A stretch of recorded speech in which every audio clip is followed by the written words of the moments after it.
Hey guys, how's it going? Hope you're doing well. My name is Crown, and today I'm going to read you some very interesting stories that I hope that you're gonna love. And now, without further ado, let's go! This happened some years ago, inner-city express train in Germany. My job required quite a bit of traveling at that time, and I prefer the train over the car, as long-distance public transport suits me fine. I don't have to drive myself, and I don't have to shoehorn myself. I'm more or less two persons in one, if you know what I mean, into those small plain seats. I gladly even paid the extra buck to travel in first class, as the spacing of the seats is wider and it's generally a lot more quiet and not as packed. As usual, I had reserved my single seat, as it's rather impolite to have someone sit on that tiny remaining bit of seat to my side if I take one half of a double-seater. Across the aisle, just a few rows ahead of me, there was one of the face-to-face seatings where four people can travel looking at each other, with a table between them. It was occupied by a lady in her 60s, just a guess, and a young business/manager/important/laptop/iPhone/consultant yuppie, hardly 30 years old. He had his laptop open, no problem here, that's what train times can be used for, as well as no less than 3 mobile phones. When he hacked into his laptop, it sounded like one of the old typewriters because of his untamed energy. There was hardly a single second when not at least one of his phones was ringing or being in use. Oh, and I forgot to mention, there are so-called silent sections in those trains, where it's appreciated to turn your phones off and keep everything, well, as silent as possible. Some folks would like to rest or nap. This was one of those sections. The lady was trying to read a book but was obviously bothered and disturbed by the show that dude was putting on. I had to give him some credit for being multilingual. His phone calls were German, English, French, Italian, once even what sounded like Russian. Not quite sure about that, but above all, they were obnoxious and loud. Can take quite a while for the conductor to arrive in those trains, as they can be rather long. Just a bit shy of 400 meters, around 1,200 feet. So the lady decided to take care of the situation herself. Business dude had just finished a phone call and banged down his cell phone, mumbling and cursing under his breath, hammering into his laptop when the lady reached her tipping point. She reached over to him, gently closed his laptop shut, and stared in his eyes like a grandma with a naughty grandchild. Now listen up, young man. All of us, she pointed her hand around her, have been listening to you and your incoherent chatter for quite a while. Now it's time for you to shut your mouth and open your ears while I read a few pages of my book to you. The train car exploded in applause, as he had been a pain in the butt for all of us. Just don't mess with grandmas. You know, I've been lucky with not encountering Karens up until recently. Honestly, I thought the internet over-exaggerated about these crazy entitled people. But I came to the sad truth, these people do exist, and my faith in humanity dropped just a tad more. Just a little more as I'm typing this, coming to the realization some of these people are raising the next generation. Anyway, I work in the solar industry, mainly residential, as a service technician. Whenever something goes wrong with a solar PV system, I'm the guy they send out to fix it. I've been doing this long enough to have the knowledge and skill to complete an entire installation by myself, with roof pitch and module count within reason, that is. Anyways, I went out with one of the crews for an installation, as they were short a few guys. So myself and 2 of the other technicians I work with volunteered to help them out. Seemed like a pretty standard job, 40 plus panels, not a steep roof. Okay, we should be in and out, timing permitting, or finished and back at the shop by 4 to 5 p.m. So we arrived at the house in what looked to be a pretty rich neighborhood. Homeowner greeted us and even offered to grab us all breakfast. It was a good day so far, so we set up an exclusion zone to prevent anyone from coming too close to the house, as equipment, tools, and so on will fall off the roof. I'm on the ground working on building the electrical portion of the system. I've got my music playing, all's good, and I've got myself in a good rhythm. I then noticed a child who could have been no older than 7 darted past the red tape we put up and headed toward the ladder to the roof and tried to start playing on it. Like a human being with common sense, I ran over and told the kid he couldn't play on this and that the red tape was up so he couldn't get hurt. And now the moment you've all been waiting for. Karen appears. Man, she had it all. The haircut, the sunglasses, and she had the worst spray tan I've personally seen. It's summer. People just go and get some sun. Don't talk to my son like that. He just wants to play with your tools. Ma'am, I can't allow him to play with our tools. I also cannot have him or yourself pass that red tape. We put it up for your safety. Oh, he'll be fine. Just tell your workers to not drop anything. Me, who had just lost a couple brain cells from her response, I can tell them to not drop anything all day, but that doesn't exclude the fact accidents happen. We cannot risk anyone who's a non-worker to be hurt. Now please leave. This is an active work site. I can do as I please and so can my son. We're friends with these people, and they let my son play in their yard. You should take a better direction when talking to potential customers, you know? Ma'am, until I have site plans for an installation on your house, how I speak to you is not a concern I have. If I sound cross, I apologize, but I have now told you twice that I cannot have you pass that red tape. So I'm asking you once again, please take your son and leave before either of you get hurt. This is an active work site. She grabbed her child's arms and stormed off, while also tearing off a section of the exclusion zone tape and storming over to her house 2 doors down. I stood by our trailer to take a breather and began chain smoking. I try not to get stressed out so much, being my job is already stressful as it is, but I have zero patience for people with no common sense, especially if they are a parent. A little while later, panels are prepped, roof is spaced out. For anyone who knows about solar installations, we use the rackless system instead of actual rails. We're now just finishing up the electrical before placing the panels into position. I'm running between the basement and the outside area. I get back outside punching in some wires when I hear one of my guys yelling from the roof. Hey kid, what are you doing? That immediately caught my attention as I thought the little kid had run past the exclusion zone tape once again. But my eyes caught a guy running down the road with a solar panel in tow. He thankfully wasn't very fast as he was holding the panel. I darted over to this kid with one of our solar panels and attempted to rip it from his hands, while simultaneously trying to not let it hit the ground. I was able to get my hands on it, but this kid actually put up a fight and tossed the solar panel that put me in an awkward position, and he landed a full-on punch to my chest. Not gonna lie, it did knock the wind out of me a little, but I went to full self-defense mode. The kids wanted to take another shot at me since I didn't completely go down. I immediately put him on the ground without throwing any punches. I didn't know how old this kid was, and I didn't want to get into trouble for hitting a minor, but I wasn't about to let this kid continue to hit me. I am thankful I have a little background in amateur MMA and a police officer dad and older brother who've taught me stuff over the years. So I had the kid down on the ground pinned, and out comes Karen running, screaming like a banshee. The typical I am calling the cops and you just assaulted my son, and I really asked myself if this was happening. I tell her your son was stealing a solar panel and punched me in the chest. I had to defend myself. I told him to grab the solar panel. My neighbor said I could take one and try it out and see how I like it. At this point, my guys are at my aid and I tell them to call the cops and keep Karen away from me. As we wait for the cops to show up, this orange-skinned lunatic is ranting about how she's going to sue all of us and blah blah blah. Cops arrived about 10 minutes later. I removed myself from the kid, and the cops split us all up to take our statement and such. Karen went with her story about how her neighbor said she could borrow a solar panel and try it out.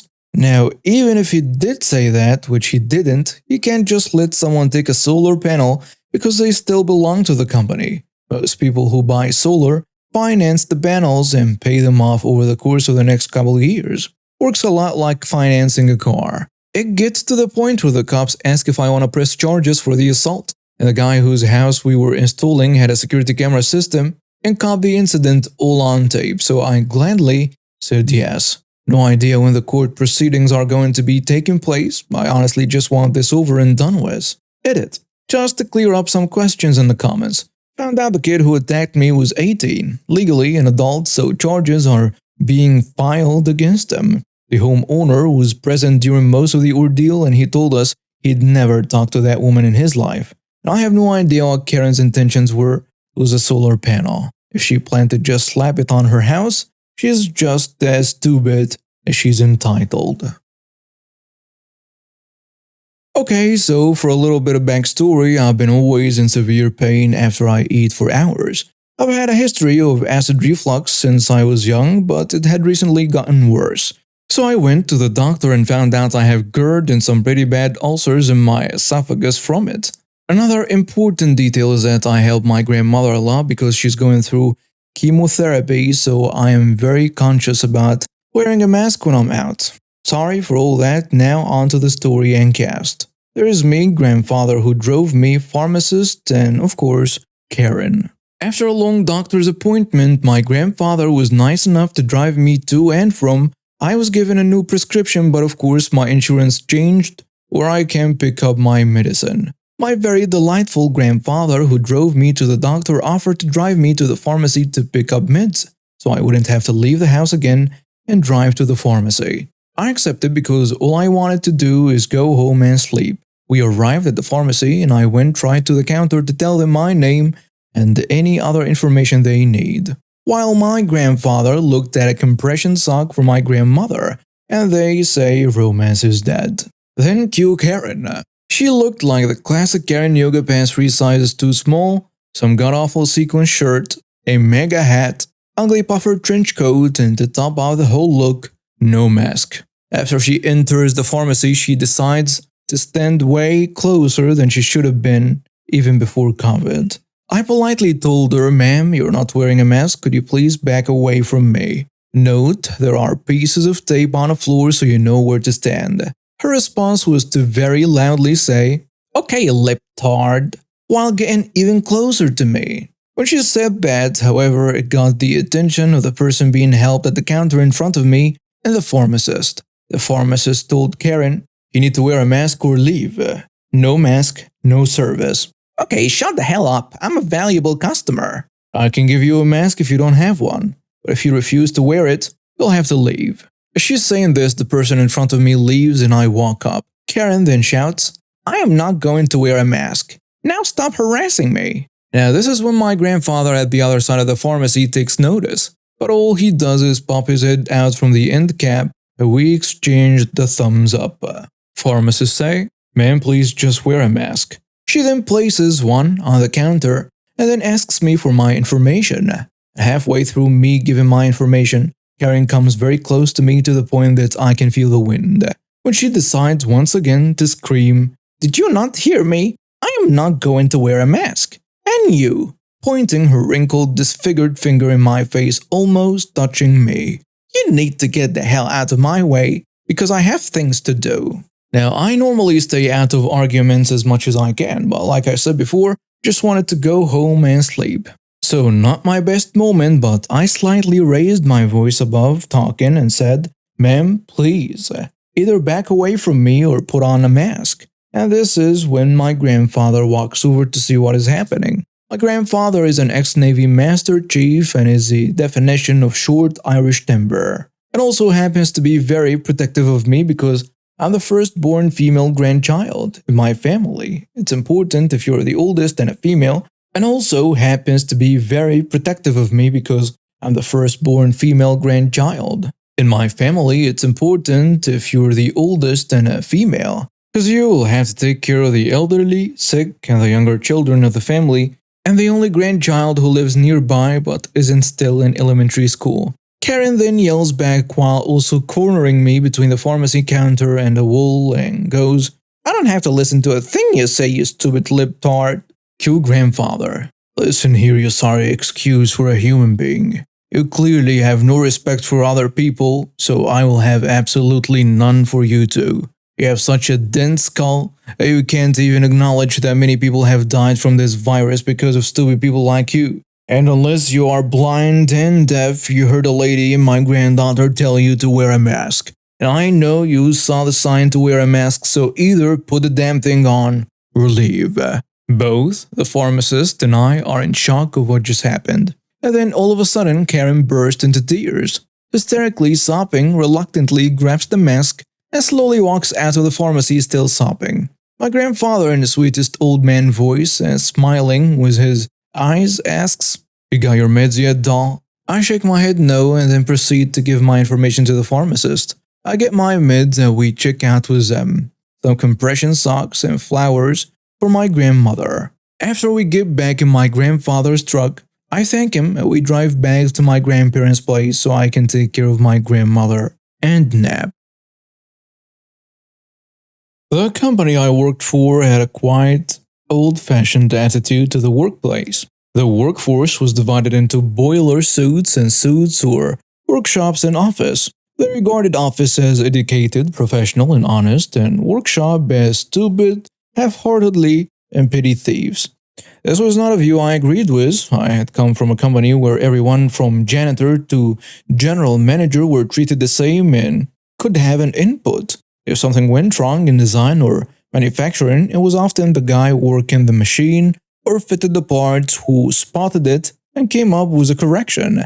In my new place, the office would not accept input from the workshop unless they really had to. Workshop had to clock and account for every minute, whereas offices were on the honor system. We were trusted to input our own hours, and we usually just entered our 8 hours per day despite usually working more, sometimes a lot more, because we were professional in our work ethic. In my old place, everyone clocked. It was no big deal, but suggesting that it happened here was like suggesting that office workers were untrustworthy. Then there was Bob. Bob turned up about 8:30 and left about 3:30 and somehow still managed to log 8 hours per day. We had a half-hour lunch break. We could extend it but had to log it and work the time back. He took long lunches of about an hour or so. He also was a heavy smoker and about 3 to 4 times an hour, Bob would pop outside for a smoke. Everyone knew about Bob, including HR. We knew that Bob was on a shaky pig for a while because his working hours were getting shorter and shorter while still being charged at 8 hours. Something had to give. HR had an easy job. Have a word with Bob and get him to work the hours he claimed. Put him on an RA, remedial action plan, or else fire him for misaccounting hours. Instead, HR decided to instigate a new policy that everyone on site would clock and would have to account for their hours on site. At no point did HR actually talk to anyone in the office. They just seemed to come up with this plan based on what they thought went on.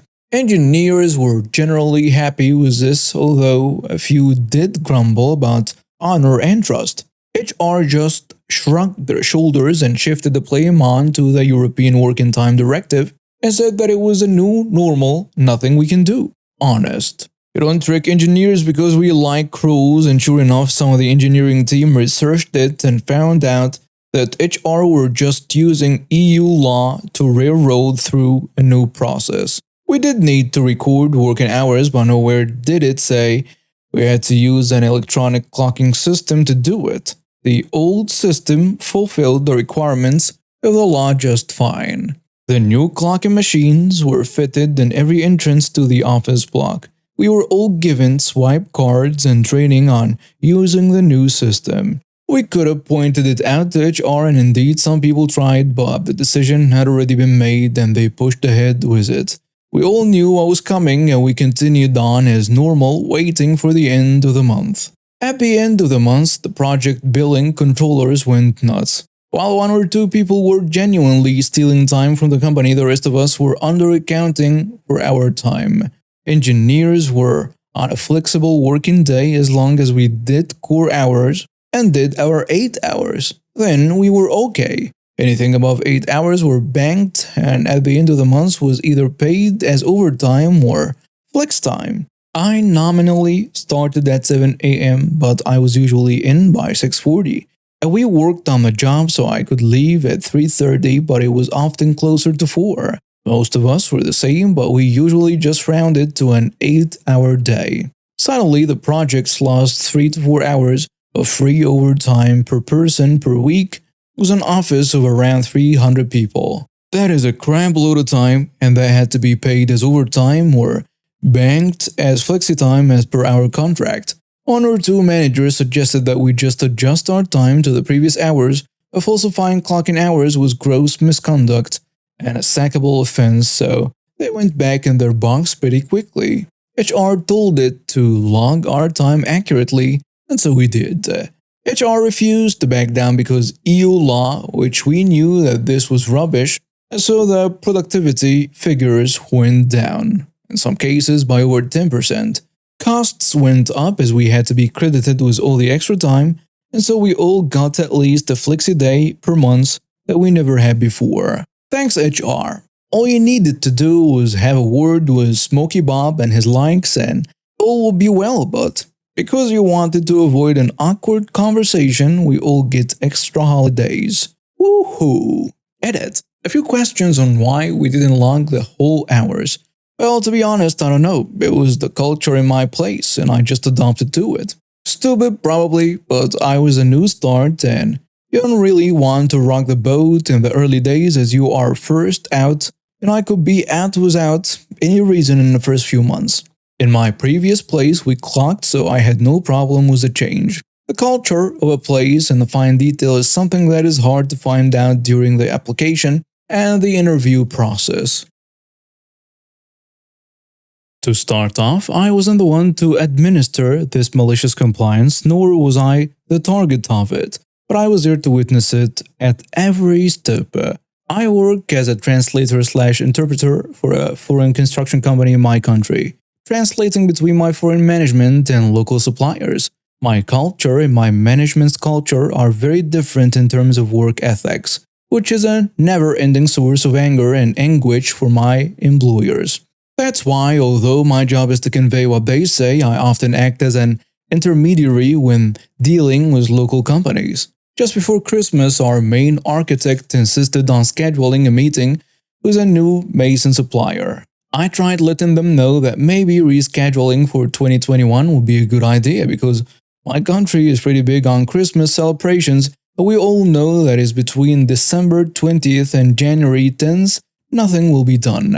Everyone is going on holidays, and especially now, with plague around already slowing everything down, Christmas time was sure to be a standstill. However, as I said, the architect was adamant and the meeting was scheduled. Mason suppliers' representatives came and we spent close to 3 hours arguing sizes of slabs. We were informed that dimensions that our architects were demanding are not easy to obtain and will be rather costly because of enormous losses in raw materials, which in my home country is a clear message: you need to change your design or find another supplier because we can't meet your demands, which is not a message that can be easily explained to my management. Thus, a 3 hours long meeting. And yes, one could think that we could go and try to find another mason supplier that could do it. But unfortunately, this one supplier is a sole owner of stone quarry with this particular stone that our investors fell in love with. So after a long and exhausting fight, our architects capitulated to the idea of changing the design. And when we thought that all is well, our main architect said that our company needs samples as soon as possible. And when the supplier explained that as soon as possible means as soon as possible after January 10th, once more, all hell was set loose. My management is still not used to not getting their way. In their culture, suppliers will do anything and everything that is demanded of them. And every no they hear, they take personally and think it's just an excuse, and that the supplier is simply lazy. So they weren't open to being understood after being forced to change their project just a moment earlier. It was another exhausting hour of explanations and demands where local suppliers informed us that samples that we want need to be cut manually. It's more work than one might think, and with Christmas time upon us, they simply don't have enough hands on board to cut the slabs they already have. But they are happy to direct us to places where their stone was used, so we can see how it looks in reality. That idea wasn't accepted, and it was said that we should be able to see how their product really looks without going anywhere. Finally, the meeting ended with fine, I don't care how you do it, but I need stone and I need it quick. Resigned supplier conceded and the meeting was finished on a sour note. But at least my management was somehow satisfied. Until last week, our main architect called me and panicked that someone called him and it was probably a delivery driver. I called the number I was given and true enough, it was a delivery driver. I went downstairs, our office is on a first floor, no elevator, and the driver looked at me and smiled a little. Oh, so I guess the package won't be delivered right to your hands. Now, when I mentioned earlier that we wanted samples, I meant little blocks of material, in this instance type of stone, no more than 2 by 5 inches or 5 by 15 centimeters, give or take. So when I was pointed to the package, I was surprised to say the least. We were sent full-size industrial slabs of stone, old types we wanted to see. You know, big pieces of stone that are usually used on elevations of fancy buildings. Massive things, but of course, neatly packed and secured, standing in front of our office building. I can't say my management was furious. They were aghast. See, the only way to move the package as a whole is a forklift. But our entrance doors are not wide enough for a forklift to go through. Then there are stairs to tackle, which is a whole different story. A package like this is secured in ballet-like wood structure, and it needs to be broken so individual slabs can be taken out. But we don't have equipment to pack it again. If we were able to open it, we can't open it, we can't bring it inside, and now we have a new fixture at the entrance. It's been a week since we got it, and for now, it's been used as a bench by smoking co-workers. I don't know if there will be a fallout, but as I mentioned earlier, we can't really drop the supplier. My management is quite silent about the whole issue, but one thing is clear, they will not be asking for samples again, as they asked me to find buildings that our supplier mentioned during our December meeting. And I know that my management expects me to be as aghast and annoyed as they are, but the idea of someone in our supplier's company going, "They want stone? Oh, I will give them stone," brings me so much unadulterated joy that my mood brightens up whenever I see our stone fixture outside.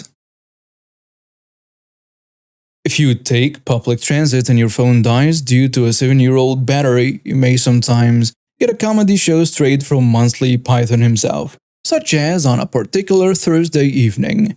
I peacefully sat on the bus after a long day at university, staring out the window, when some male voice interrupted my semi-dissociative state saying, "Please show your tickets, everyone." Nothing out of the ordinary, I assume, until I see a woman speed walking towards the front of the bus in the utmost corner in my eye. I think nothing of it.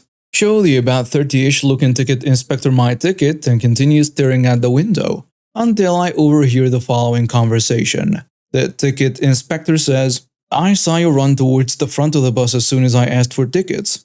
Get out at the next stop or you will be fined." Karen answers, "No, I just hopped on a bus on main train station and thus I went to buy a ticket." The inspector says, "We got on at main train station and you were in a bus since before then, as you were not on the bus stop with us." "You're obviously lying. You just didn't see me because I entered before you on the main train station." Meanwhile, the bus had reached the next stop. The inspector says, "I don't have time for this. Get out now or you will be fined." "I am not leaving, you liar." "Alright then, that'll be a €60 fine for you." The bus left for the next station at this point in time, which is right next to the police station. "No, I was going to buy a bus ticket after I have just gotten on the bus." "You pathetic liar." "Name and family name, please." "No, I will not accept your fine, and I will not give you my name." "Fine by me, then show me your ID and I will gladly fill out the fine ticket myself." "I don't have an ID with me, and you are still a liar." The inspector over the radio, "Yeah guys, can 2 of you come over? We got a very uncooperative passenger here who refuses to fill out the fine ticket." "Wait, what? How dare you?" Meanwhile, the random guy sitting next to me and I are chuckling. The inspector still over the radio, "Gotcha. Awesome. Thanks. Well, as you refuse to leave the bus, I will have you escorted off the bus by the police. and the bus will stay here until he gets out. And believe me, now you will not be able to go away that early. That is unacceptable. I will get you fired for this. See you in court, lol. Yes, he actually unironically said lol. It's always you immigrants and young spoiled brats who ruin the lives of us hard-working German adults. This is a reason why this country is going to crap. The inspector with a smirk says, I am born in Germany, but I will gladly accept the compensation for the emotional damage. At that, Karen lets out a shriek of despair, anger, and something else of what I can only describe as demonic qualities. The bus stopped at the aforementioned stop, waited for 2 minutes, and I saw 2 men in blue approaching, looking supremely pissed, as if they were just put on this last assignment as they were about to go home.